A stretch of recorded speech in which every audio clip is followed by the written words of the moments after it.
اے پیغمبر، میری طرف سے لوگوں کو کہہ دو کہ اے میرے بندو، جنہوں نے اپنی جانوں پر زیادتی کی ہے، اللہ کی رحمت سے نا امید نہ ہونا۔ اللہ تو سب گناہوں کو بخش دیتا ہے، بے شک وہی تو ہے بڑا بخشنے والا، بڑا مہربان۔ اور اس سے پہلے کہ تم پر عذاب آ واقع ہو، اپنے پروردگار کی طرف رجوع کرو اور اس کے فرما بردار ہو جاؤ، ورنہ بعد میں تم کو مدد نہیں ملے گی۔ اور اس سے پہلے کہ تم پر ناگہاں عذاب آ جائے اور تم کو خبر بھی نہ ہو، اس نہایت اچھی کتاب کی جو تمہارے پروردگار کی طرف سے تمہاری جانب نازل ہوئی ہے پیروی کرو۔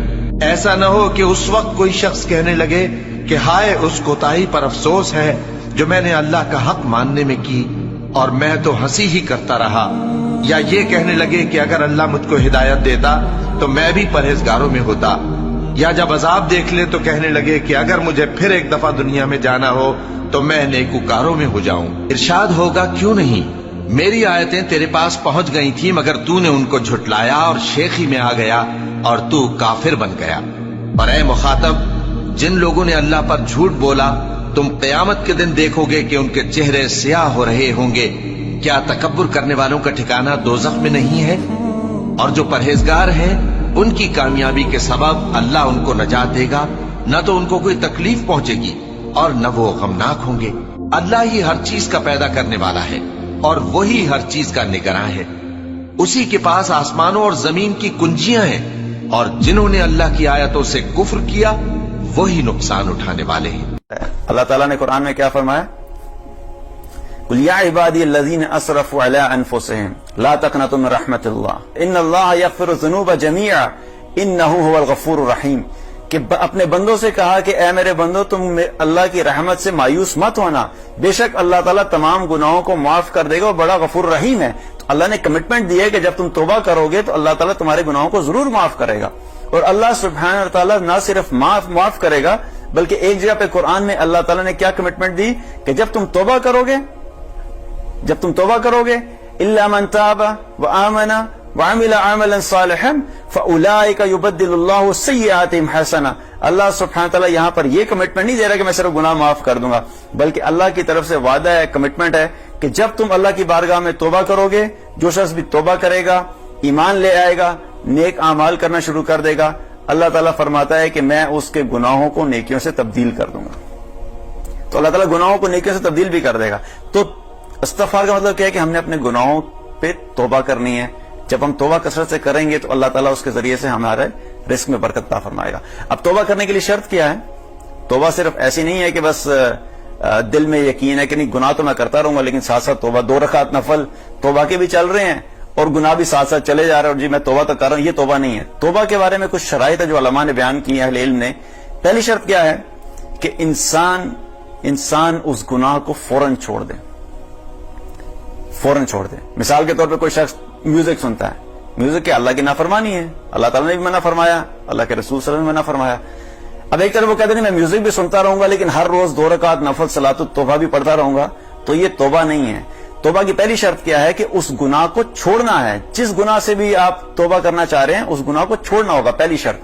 دوسری شرط کیا ہے کہ ندامت ہو، کیونکہ توبہ کا کیا مطلب ہے کہ گناہ جو ہے وہ اللہ کی نافرمانی ہے، تو جب تک ہمارے دلوں میں یہ ندامت نہیں ہوگی کہ میں نے اللہ کی نافرمانی کی ہے تو اس کا کوئی فائدہ نہیں ہے۔ صرف آپ 2 رکعت پڑھ لیں گے لیکن آپ کو یہ ندامت نہیں ہے کہ میں نے اللہ کی نافرمانی کی ہے، تو اپنے دل میں شدید ندامت ہونی چاہیے کہ مجھ سے اللہ کی نافرمانی ہوگی اور میں اس سے توبہ کرتا ہوں، تو تب جا کے آپ کی توبہ ٹھیک ہوگی۔ تو تیسری شرط کیا فرمائی اہل علم نے؟ آئندہ کبھی نہ کرنے کا پکا ارادہ، کبھی نہ کرنے کا پکا ارادہ۔ ادھر 2 رکعت نماز نفل پڑھ رہے ہیں اور ذہن میں پلان کر رہے ہیں کہ نیکسٹ ٹائم میں نے کب کرنا ہے۔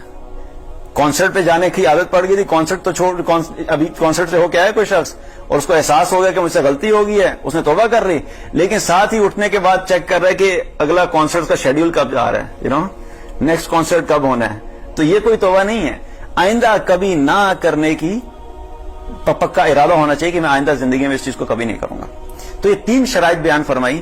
پہلی شرط کیا ہے کہ گناہ کو فوراً چھوڑ دینا، دوسری شرط کیا ہے سخت ندامت ہونا، اور تیسری شرط کیا ہے کہ اس کو آئندہ کبھی نہ کرنے کا پکا ارادہ کرنا۔ جب یہ 3 شرائط پوری ہوں گی اور ان کے ساتھ آپ 2 رکعت نماز نفل پڑھیں گے، اللہ کی بارگاہ میں توبہ کریں گے، اللہ تعالیٰ ہر گناہ کو معاف کر دے گا۔ بڑے سے بڑے گناہوں کو بھی اللہ تعالیٰ معاف فرما دے گا. تو اب یہ ہے کہ سولوشن تو ہمارے پاس موجود ہے, لیکن اگر یہ فائدہ اس وقت ہی ہوگا جب ہم اس کو اپنی زندگی میں امپلیمنٹ کریں گے.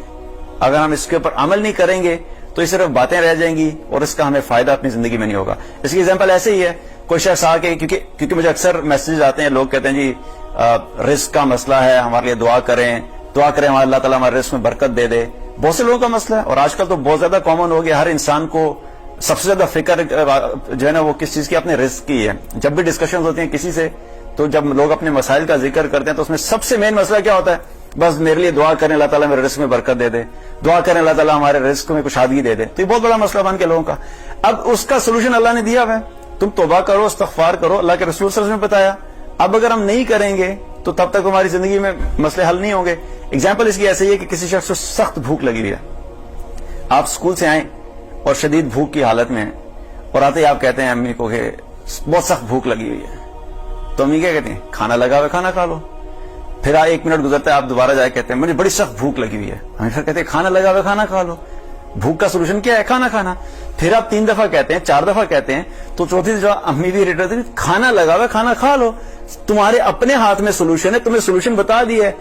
جب اب آپ اگر کھانا نہیں کھائیں گے تو آپ کی بھوک نہیں ختم ہوگی. تو اللہ تعالیٰ نے اور اللہ کے رسول صلی اللہ علیہ وسلم نے ہمیں سولوشن بتا دی ہے کہ جب تمہارے رزق میں کمی آ رہی ہے, رزق میں اگر تمہیں کشادگی چاہیے اور برکت چاہیے, تو تم اللہ کی بارگاہ میں توبہ کرو, استغفار کرو, تو اللہ تعالیٰ تمہارا رزق بڑھا دے گا. اب اگر ہم نہیں کریں گے تو ہم اپنے آپ کو بلیم کر سکتے ہیں کہ ہمیں پتہ ہے سولوشن کا, اور ہم اس سولوشن کو اگر اپلائی نہیں کریں تو ہم اپنے آپ کو بلیم کر سکتے ہیں اور کسی کو بلیم نہیں کر سکتے. لیکن اس پہ فوکس کرنا ہے, ہم نے توبہ کی عادت ڈالنی ہے, ہر روز توبہ کرنی ہے. اور ایسا نہیں ہے کہ کوئی شخص یہ کہ اچھا میں اب 2 رکعت نماز نفل توبہ کے ابھی پڑھ لوں گا تو بس اب ساری زندگی کے لیے 2 رکعت کافی ہیں.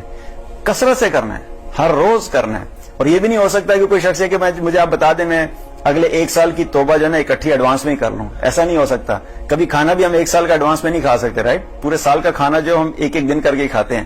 اسی طریقے سے توبہ بھی جو ہے ہم نے ہر روز کرنی ہے. اللہ کی بارگاہ میں جتنی زیادہ توبہ کریں گے اتنے زیادہ ہی انشاءاللہ تعالی اس کا فائدہ ہماری زندگی میں آئے گا.